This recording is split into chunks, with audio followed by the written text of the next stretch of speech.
تو وہ اور ہی طرف ان کی ایروگنس چلی گئی.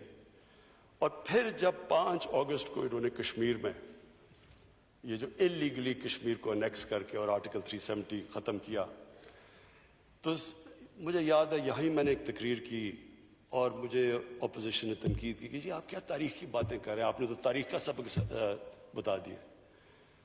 اسپیکر صاحب اب وہ پیچھے چلے جائیں اس دن تو میں نے وہ کیا کہا تھا. میں نے یہ کہا تھا کہ ہمارا مقابلہ یہ کوئی انٹرسٹ کے اگینسٹ نہیں ہے، یہ انڈیا اپنے انٹرسٹ نہیں پروٹیکٹ کر رہا، ہمارا ایک آئیڈیالوجی کے خلاف مقابلہ ہے.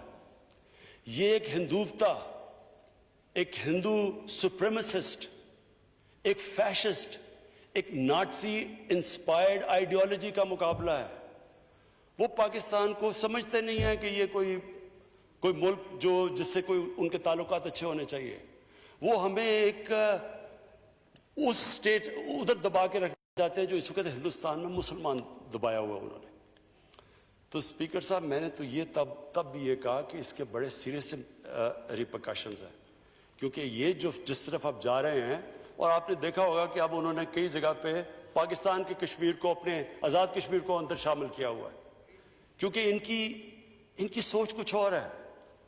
اور اس کے بعد میں یونائٹڈ نیشنز گیا، ادھر میں خود لیڈرز کو ملا، سارے ہیڈز، ٹرمپ انکلوڈڈ، جس نے کہا میں کشمیر میں میڈیٹ کروں گا، سب کو میں نے سمجھایا کہ ہندوستان میں ایک بہت بڑا ایک عذاب آ گیا ہے، صرف مسلمانوں پہ نہیں، یہ ہندوؤں کے اوپر بھی بہت بڑا عذاب ہے. یہ جو آدمی آ گیا ہے یہ ایک فنیٹک ہے، جس نے گجرات میں جو کیا تھا، ایک چیف منسٹر نے اجازت دی 3 دن کے لیے، مسلمانوں کو جس طرح قتل کیا، عورتوں کو ریپ کیا، 1 لاکھ لوگ ریفیوجی ہوئے. تبھی سمجھ آ جانی چاہیے تھی یہ نارمل آدمی نہیں ہے. اور میں نے پوری کوشش کی، میں گیا جو امریکہ کا جو سب سے بڑا جو اخبار ہے نیو یارک ٹائمز، جو کہ اوپینین میکنگ اخبار ہے، اس کے سارے ایڈیٹوریل بورڈ کو میں نے سمجھایا چیک کریں کہ یہ RSS کی کیا کنیکشنز تھی نازیز کے ساتھ، ہٹلر کے ساتھ، یہ کیسے ایڈمائر کرتے تھے. انہوں نے خود تحقیقات کی.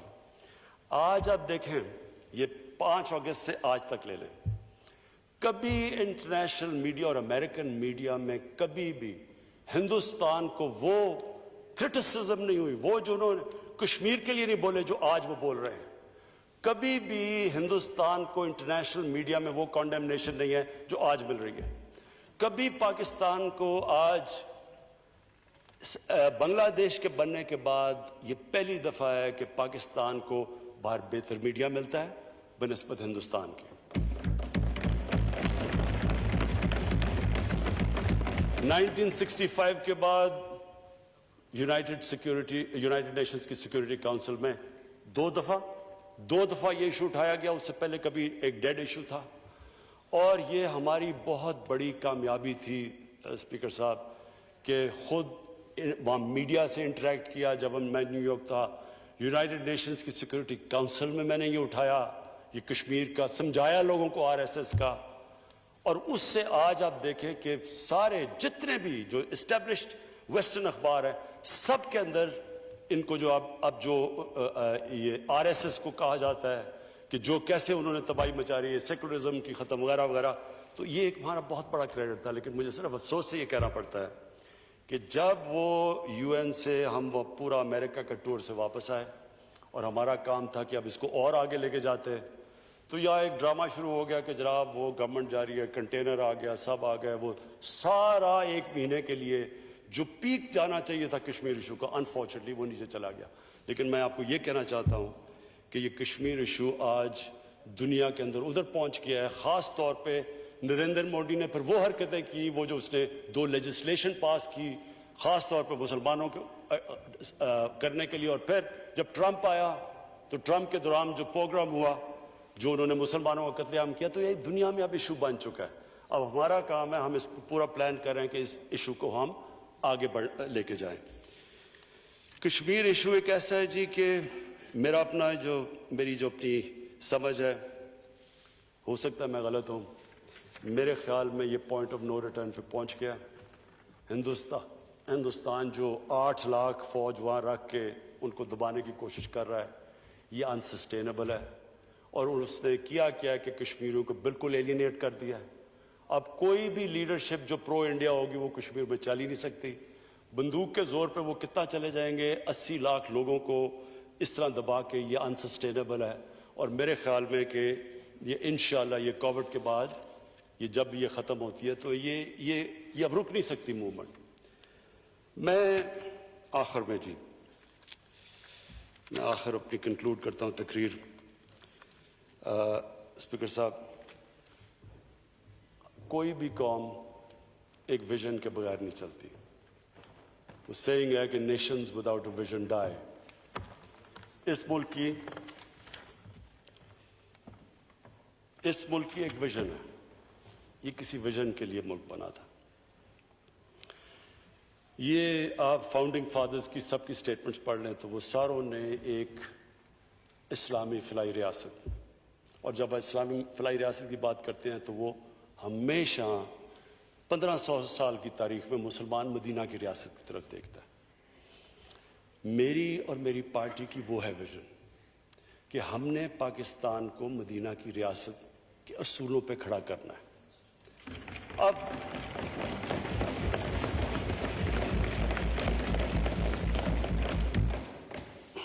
اسپیکر صاحب، جب سے ہماری گورنمنٹ آئی ہے، کہیں کوئی پہاڑ پہ ایکسیڈنٹ ہوتا ہے تو کدھر ہے جی مدینہ کی ریاست.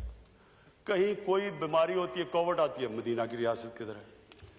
دیکھیں جی، لوگوں کو پتہ ہی نہیں ہے. میں ذرا تھوڑا سا 5 منٹ لے کے بتانا چاہتا ہوں کہ مدینہ کی ریاست کیا تھی.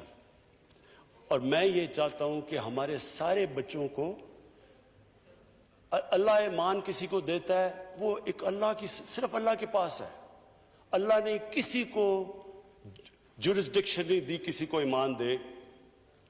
نبی صلی اللہ علیہ وسلم کو بھی اللہ نے کہا کہ تمہارا کام ہے کہ صرف پیغام دینا. ہدایت کیا وہ انسان میں ایمان آتا ہے، وہ اللہ کی جورسڈکشن ہے. لہٰذا قرآن میں دین میں کوئی زبردستی نہیں ہے. ہمارا دین ایک ایسا دین ہے جس میں ہم کئی دفعہ غلط حرکتیں کرتے ہیں کہ جی زبردستی کسی کے.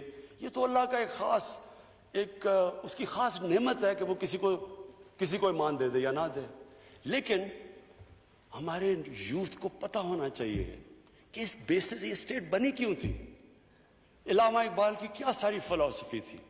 قائد اعظم جس کو لوگ اور طرح دیکھتے جی بڑے لبرل آدمی تھے، قائد اعظم کیوں کہتے تھے کہ ہماری کانسٹیٹیوشن اس وقت کہتے 1400 سال پہلے بنی تھی مدینہ میں.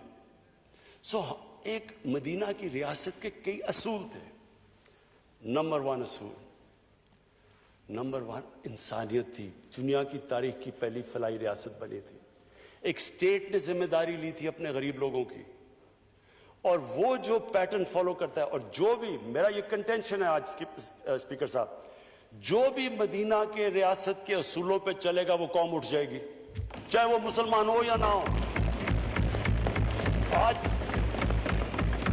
اسپیکر صاحب چائنا، اور میں یہ بڑا فخر سے کہتا ہوں کہ ہمارے سب سے بہترین تعلقات چائنا سے آج ہیں. اور میں اس لیے کہتا ہوں کہ ہم جو چائنا کے ایکسپیرینس سے ہم سیکھ سکتے دنیا میں اور کسی ملک سے نہیں سیکھ سکتے. چائنا نے وہ کیا جو مدینہ کی ریاست میں ہوا. ہمارے نبی صلی اللہ علیہ وسلم نے کمزور طبقے کو اوپر اٹھا کے ایک عظیم قوم بنا دی. چائنا نے 30 سال میں 70 کروڑ لوگوں کو غربت سے نکال کے آج وہ دنیا کی سب سے تیزی سے اکانومی، یعنی ساری دنیا کو پتا کہ چائنا کو اب کوئی it's a matter of time کہ چائنا دنیا کی سب سے بڑی پاور بن جائے. تو ہوا کیا؟ اللہ کی بھی برکت اس قوم پہ آتی ہے جو اپنے غریب کمزور طبقے کی مدد کرتا ہے. تو اس لیے ہمارا جو احساس پروگرام ہے انشاءاللہ یہ صرف ابھی تو ایمرجنسی کیش، اس کا پورا ہم نے پروگرام بنایا ہوا ہے کہ ہم نے کس طرح اپنے کمزور طبقے کو اوپر اٹھانا ہے. اس کا جو دوسرا مدینہ کی ریاست کا دوسرا جو بہت بڑا پرنسپل تھا وہ تھا میرٹ. ایک کتاب ہے انگریزی کی، کسی کو موقع ملے تو پڑھے، دی عرب کانکوسٹ اس کا نام ہے. وہ لکھتی ہے کہ کیا ہوا کہ نبی صلی اللہ علیہ وسلم جنگ بدر جی جی جی جی جی جی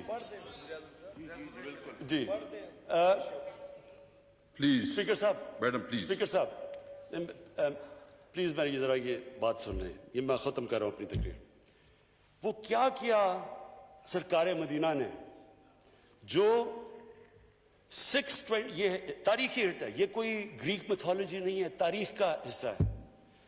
624 یا 25 میں جنگ بدر ہوتی ہے، 313 لوگ ہوتے ہیں، اور 636 میں 11 سال کے بعد جو سپر پاور تھی ایک بیزنٹائن ایمپائر، وہ کولیپس کر جاتی ہے، ان کے سامنے گھٹنے ٹیک دیتی ہے یارموک میں 11 سالوں میں.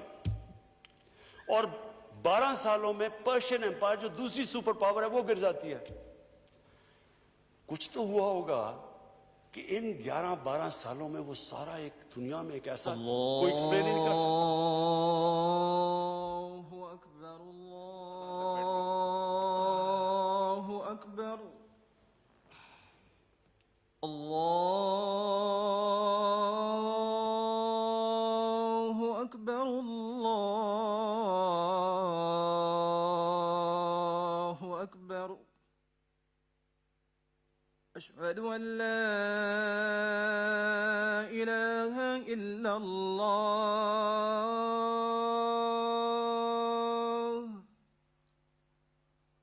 اشہد ان لا الہ الا اللہ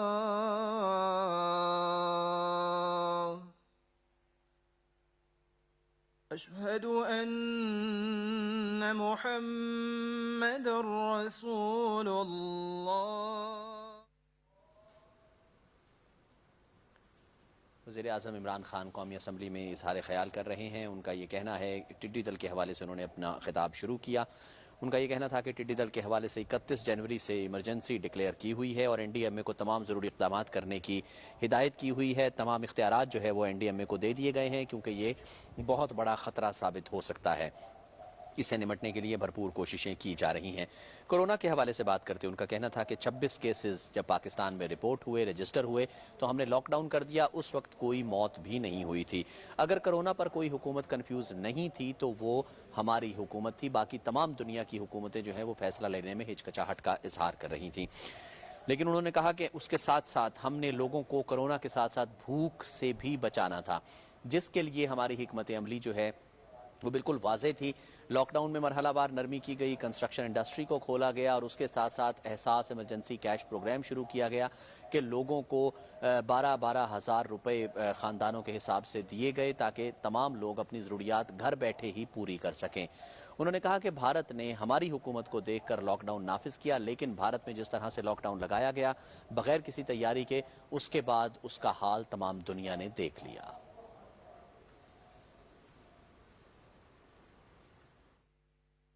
جی میں صرف یہ کنکلوڈ کر رہا ہوں کہ وہ ایک فنومینا تھا. ہمارے سارے یوتھ کو ہماری یونیورسٹیز میں ہمارے بچوں کو پڑھانا چاہیے. لوگوں کو پتہ ہی نہیں ہے وہ کیا ٹرانسفارمیشن ہوئی کہ ایک قوم جس کو کوئی پوچھتا نہیں تھا، 2 ایمپائر سے وہ قوم دنیا کی امامت کرنا شروع کر دیا. 30 سال کے بعد، یعنی مدینہ کی جو ہجرت ہوئی 623 میں، اس کے 30 سال کے بعد وہ دنیا کی سب سے عظیم پاور بن گئی. تو کیا ہوا؟ تو قرآن میں ہمیں اللہ کہتا ہے کہ ان کی زندگی سے سیکھو، ان کی سنت پہ چلو. تو مدینہ کی ریاست ان کی سنت تھی. انہوں نے کیوں ہمیں، اللہ نے جو قرآن میں ساری چیزیں ہماری بہتری کے لیے ہیں، تو اس قوم کی بہتری کے لیے بھی وہ جس طرح علامہ اقبال کہتے ہیں کہ مسلمان اٹھتا ہی تب ہے جب وہ ان پرنسپلز پہ چلا جاتا ہے.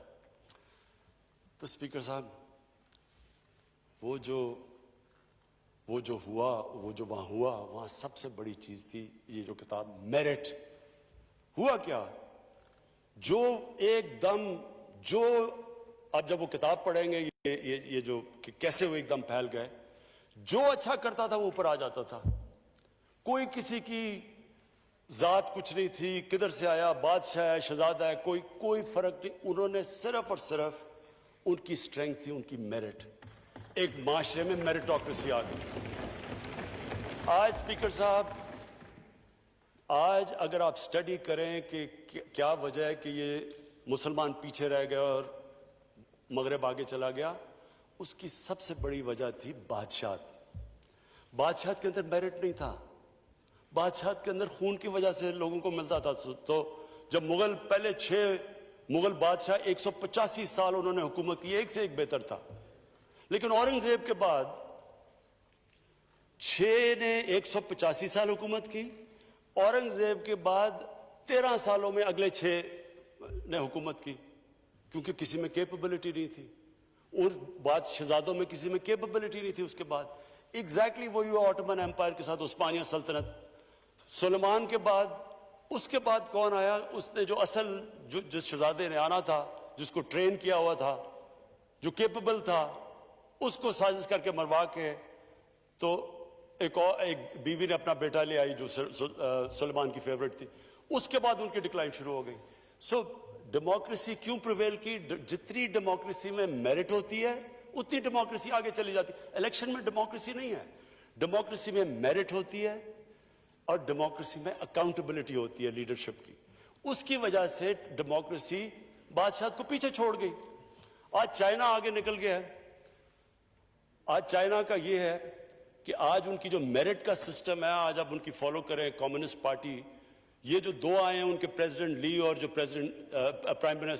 پریمیئر لی اور پریزیڈنٹ، 40 سال انہوں نے گاؤں سے اٹھ کے اوپر آئے ہیں۔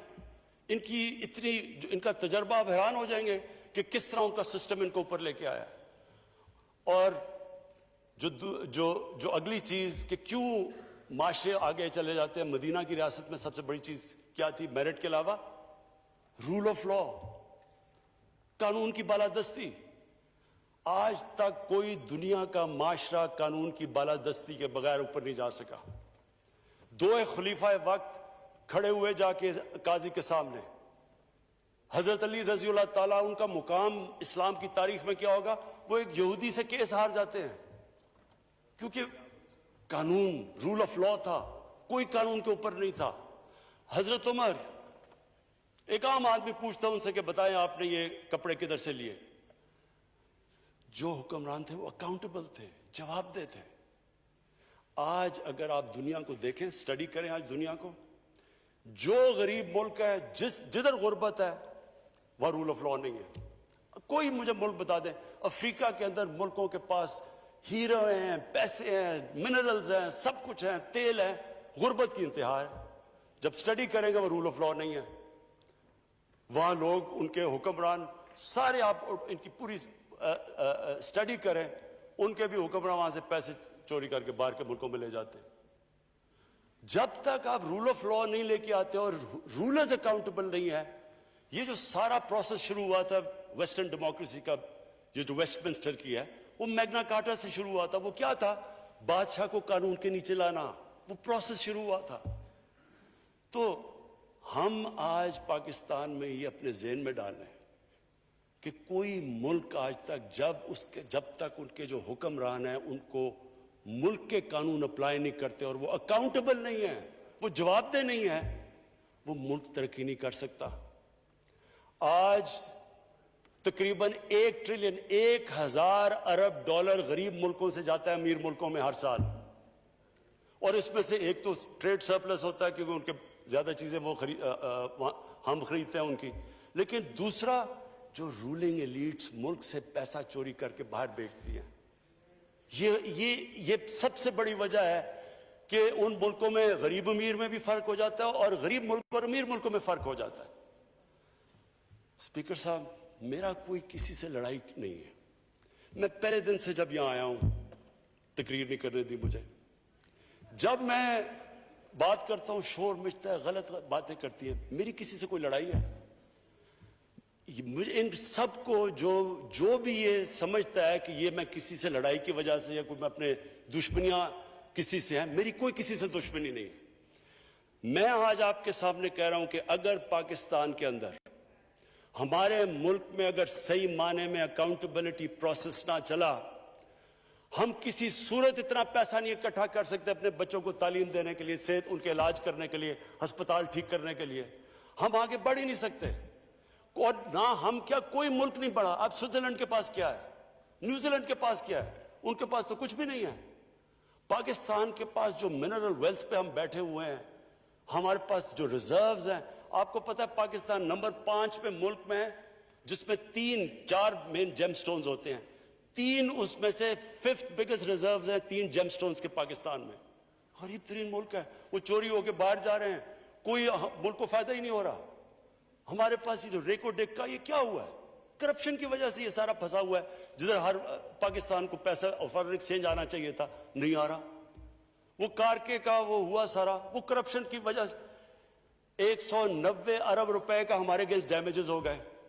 میں تو شکر کرتا ہوں پریزیڈنٹ اردوغان کا کہ انہوں نے بیچ میں پڑھ کے ہمیں وہ معاف کروایا, نہیں تو ہمیں 190 ارب اور پڑ جانا تھا.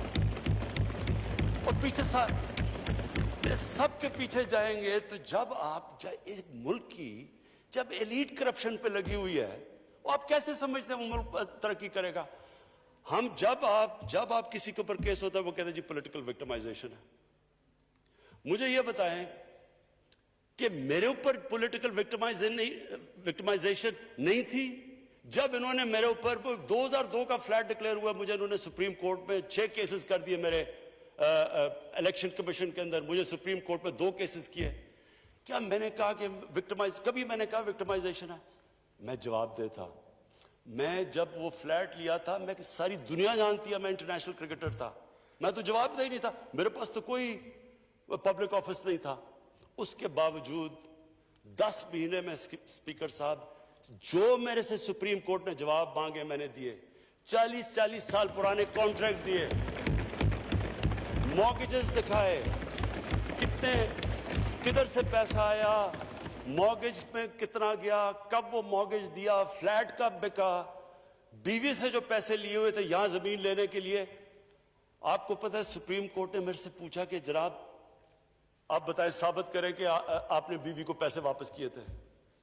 وہ بیوی نے ای میل دے رہی ہے کہ ہاں اس نے پیسے واپس کیے تھے. انہوں نے کہا نہیں ثبوت دو. یہ کبھی ہوا ہی نہیں ہے ایسے کہ وہ بیوی کہہ رہی ہے پیسے, وہ کہتے نہیں. بینک سٹیٹمنٹس نکال کے دی 15 سال پرانی جو میرا ٹرانزیکشن بیوی کے ساتھ تھا, منی ٹریل دی, سارا جو پیسہ وہاں سے حلال کی کمائی کا باہر سے پاکستان لے کے آیا اس کی منی ٹریل دی. اسپیکر صاحب کوئی میں نے کمال نہیں کیا. یہ ہر اس ملک میں جس میں جنون ڈیموکریسی ہے وہاں ایک لیڈر کو جواب دینا پڑتا ہے, کیونکہ وہ امانت دار ہوتا ہے, وہ پبلک کے پیسے کا امانت دار ہوتا ہے. یہ کوئی وکٹمائزیشن نہیں ہے. اور یہ جو نیب ہے یہ ہم نے تو نہیں نیب بنائی, ایک آدمی ہم نے بھرتی نہیں کروایا. نیب تو پرانی ہے, 90% کیسز بھی پرانے ہیں, لیکن گالیاں ہر روز مجھے پڑتی ہیں کہ جناب دیکھیں عمران خان نے یہ کر دیا وہ کر دیا. دیکھیں اسپیکر صاحب, میں چاہتا ہوں کہ ہماری پارلیمنٹ چلے, میں چاہتا ہوں کہ ڈبیٹ ہو صحیح, کیونکہ ڈبیٹ کے بغیر آئیڈیاز تراشے نہیں جاتے. ڈبیٹ سب سے امپورٹنٹ چیز ڈیموکریسی کی اکاؤنٹیبلٹی اور میرٹ کے بعد تیسری چیز ہے وہ ڈبیٹ ہوتی ہے. ڈبیٹ سے کیا ہوتا ہے؟ اب دیکھیں انگلینڈ کے اندر بریکسٹ, کوئی بھی نہیں سمجھ رہا تھا کہ اتنے 2 عالم ملک ڈیوائیڈ ہو گیا, ایک کہتا رہنا ایک کہتا نہیں رہنا, لیکن انہوں نے کس طرح ڈبیٹ کے بعد ایک ملک اکٹھا ہو گیا. یہ سب سے بڑا کمال ہوتا ہے. یہاں ڈبیٹ ہی نہیں ہو سکتی, جب بات کرو وہ شروع ہو جاتے ہیں کہ جی وہ نیب نیازی نیکسس یا کبھی کچھ شروع ہو جاتے ہیں. یعنی اس طرح تو دیکھیں نا اسپیکر صاحب, میں نے تو نہیں نیب بنائی. پوائنٹ یہ ہے کہ کیا فنڈامنٹل پرنسپل یہ ہے, کیا ہمارے جو اقتدار میں لوگ رہتے ہیں وہ جواب دینا چاہتے ہیں اپنی ویلتھ کا یا نہیں دینا چاہتے؟ اور اگر وہ نہیں دینا چاہتے تو باقی کیوں دیں گے؟ آپ جو کلچر ہوتا ہے وہ اوپر سے سیٹ ہوتا ہے. وہ کہتے ہیں fish rots from the top. جب اوپر سے خراب ہوتا ہے سارا معاشرہ نیچے تک تباہ ہو جاتا ہے. کرپشن کا اسپیکر صاحب نمبر 1 پرابلم یہ ہوتا ہے کہ ملک میں جو پیسہ ہیومن ڈیولپمنٹ میں جانا ہوتا ہے وہ لوگوں کی جیبوں میں چلا جاتا ہے. نمبر 2 پرابلم یہ ہوتا ہے کیونکہ چوری کا پیسہ ہوتا ہے وہ ملک میں نہیں آپ رکھ سکتے, وہ آپ کو ملک سے باہر بھیجنا پڑتا ہے. وہ سیکنڈلی وہ, اور جب آپ پیسہ باہر بھیجتے ہیں ایسٹیمیٹ لگایا جاتا ہے $10 ارب پاکستان سے منی لانڈر ہوتا ہے ہر سال. یہ اسٹیٹ ڈپارٹمنٹ کا امریکہ کا ایسٹیمیٹ ہے. تو یہ جب $10 ارب باہر جاتا ہے تو ہمیں جا کے IMF سے 6 ارب کا قرضہ لینا پڑتا ہے. جب آپ کا ملک کا پیسہ باہر جاتا ہے وہ پیسہ ملک میں خرچ ہو تو یہاں ہم روزگار دے سکتے ہیں, وہ باہر چلا جاتا ہے. اس کے بعد روپے پہ زیادہ پریشر پڑ جاتا ہے. اس کے بعد جب آپ کرپشن کرتے ہیں آپ کو ادارے توڑنے پڑتے ہیں آپ کو. اب یہ کیا ہوا شوگر, اب میں صرف لاسٹ ختم کرتا ہوں. شوگر, اس شوگر کیا ہوا, شوگر انکوائری میں کیا چیزیں سامنے آئیں؟ یہ شوگر انکوائری پاکستان میں لینڈ مارک انکوائری ہوئی ہے. چینی کی قیمت بڑھ گئی. چینی کی جب قیمت بڑھی ہمیں لوگوں نے کہا کہ جناب آپ سب ذمہ دار ہیں. ہم نے انکوائری کر دی. انکوائری کے اندر سرسری رپورٹ آئی. ہم نے جب سرسری رپورٹ آئی تو اس سے کنکلوسیو, اس رپورٹ کیا آئی پتہ, سب سے پہلے یہ ذرا کمال کی چیز سنیں کہ جب ہم نے پتہ چلوایا کہ جناب یہ چینی کی قیمت کون ڈٹرمن کرتا ہے, کیونکہ یہ قیمت جو بڑھی ہے, وہ کہتے ہیں جی شوگر مل ایسوسی ایشن فیصلہ کرتی ہے چینی کی قیمت کیا ہونی چاہیے. جنہوں جو فائدہ اٹھا رہے ہیں وہی فیصلہ کر رہے ہیں. جب ہم نے فورینزک اس کی آڈٹ کی, اسپیکر صاحب اس میں جو چیزیں نکلی, اسی ایک کیس کو لے لیں تو آپ سوچ لیں کہ پاکستان سے ہو کیا رہا ہے. سب سے پہلے کیا چیز نکلی, 29 ارب روپے کی 4 سالوں میں سبسڈی لی انہوں نے, اور ٹوٹل ٹیکس ساری شوگر ملز نے 9 ارب روپے کا دیا. ساری شوگر ملز نے مل کے 9 بلین روپیز کا ٹیکس دیا. سیکنڈ چیز کیا سامنے آئی کہ جو بیچارے کسان تھے ان سے کس طرح ان کو پریشرائز کر کے فرنٹ مین کٹوتی کرتے ہیں. ان کی پرائس سیٹ ہوتی تھی 180 کتنی, ان کو ملتی تھی 140 بیچ میں. اپنے ہی شوگر ملز کے ٹاؤٹ جا کے وہ پیسہ وہاں بچ جاتا تھا. پھر پتا چلا کہ جو شوگر سٹاکس پڑے ہوئے ہوتے تھے وہ صرف 60 to 70% ڈکلیئر ہوتے تھے, باقی 30% آف بکس جاتے تھے. بلین یعنی اربوں روپے کا وہاں فائدہ ہو جاتا تھا, سیلز ٹیکس بچ جاتا تھا. پھر پتا چلا کہ جناب جو چینی ایکسپورٹ کی جاتی ہے ریبیٹ تو لے لیتے تھے. یہ ذرا سنیں, پتا چلا کہ وہ چینی 70% افغانستان جا رہی ہے. جب دیکھا تو وہ افغانستان اس میں سے تھوڑی سی, باقی چینی واپس آ جاتی تھی. ریبیٹ بھی لے لیتے تھے, سیلز ٹیکس بھی بچا لیتے تھے.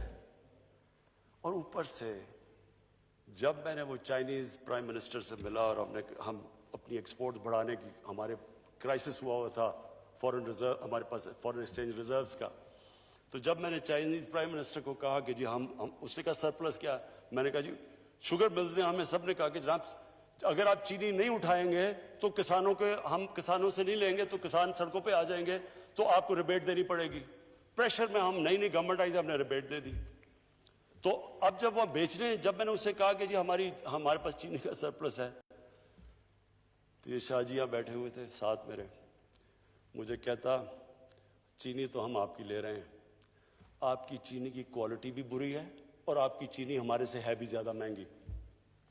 تو اسپیکر صاحب یہ ہے ایلیٹ کیپچر اس ملک کا, یہ ہے المیہ. اور یہ میں آج آپ کو بتا رہا ہوں, یہ جیسی جیسی ہم کھولتے جائیں گے آگے, یہ آپ دیکھیں گے کہ یہ سارا ملک میں ایسے ہو رہا ہے. جو لوگ اوپر بیٹھے ہوئے ہیں وہ نہ ٹیکس دیتے ہیں, عوام کو بھی مہنگی چیزیں دیتے ہیں, مونوپلیز ہیں. سارے جتنے اسٹیٹ کے ادارے تھے, جتنے ریگولیٹرز تھے, S C C P, competition commission of Pakistan, F B R, سب ملے ہوئے تھے. انہوں نے 2 بکس رکھی ہوئی تھی. ایک بک کے اندر کہ وہ جو آفیشل ہے, دوسری بک کے اندر باقاعدہ رکھا ہوا ہے کہ کین کمشنر کو کتنے تنخواہ جا رہی ہے, وہ ایف بی آر والے کو کتنے پیسے جا رہے ہیں. باقاعدہ کتابوں میں لکھا ہوا ہے کہ ساروں کو رہے تھے. تو میں صرف یہ کنکلوڈ کرتا ہوں, اسپیکر صاحب اپنی اپوزیشن سے بڑے ریسپیکٹ سے کہنا چاہتا ہوں, میری کوئی کسی سے دشمنی نہیں ہے, نہ بدلہ لینا چاہتا ہوں. میں صرف بلیو کرتا ہوں کہ ہمارا ملک, اللہ نے اس کو اتنی نعمتیں دی ہیں, اللہ نے اس سے کیا کیا چیزیں نہیں ہمیں دی, لیکن جب تک اس ملک کے رول آف لا مینس کہ every one is equal of law, جب تک رول آف لا اور لیڈرشپ کی اکاؤنٹیبلٹی نہیں ہوگی, ہم بھی وہی سارے بنانا ریپبلکس کی طرح ایک سمندر ہوگا غریبوں کا اور بڑے سے لوگ ہوں گے. شکریہ. وزیر اعظم عمران خان قومی اسمبلی میں اظہار خیال کر رہے تھے. ان کا کہنا ہے کہ پاکستان کو اوپر لے کر جانا ہے, ان کی کسی سے کوئی دشمنی نہیں ہے, ان کا مقصد صرف اور صرف پاکستان کو اور پاکستانیوں کو خوشحال بنانا ہے. وزیر اعظم عمران خان قومی اسمبلی میں اظہار خیال کر رہے تھے ٹڈی دل کے حوالے سے, اس کے بعد کورونا وائرس اور اس کے بعد فارن پالیسی پر پاکستان کی جو صورتحال ہے. انہوں نے کہا کہ اسی وقت ہو سکتی ہے پاکستان میں میریٹوکریسی کا فروغ ہو، دور دورہ ہو، اور جمہوریت میں جب تک کسی کو قابل احتساب نہیں تصور کیا جائے گا اس وقت تک جمہوریت ترقی نہیں کرے گی اور ہمارا پیارا ملک ترقی نہیں کرے گا۔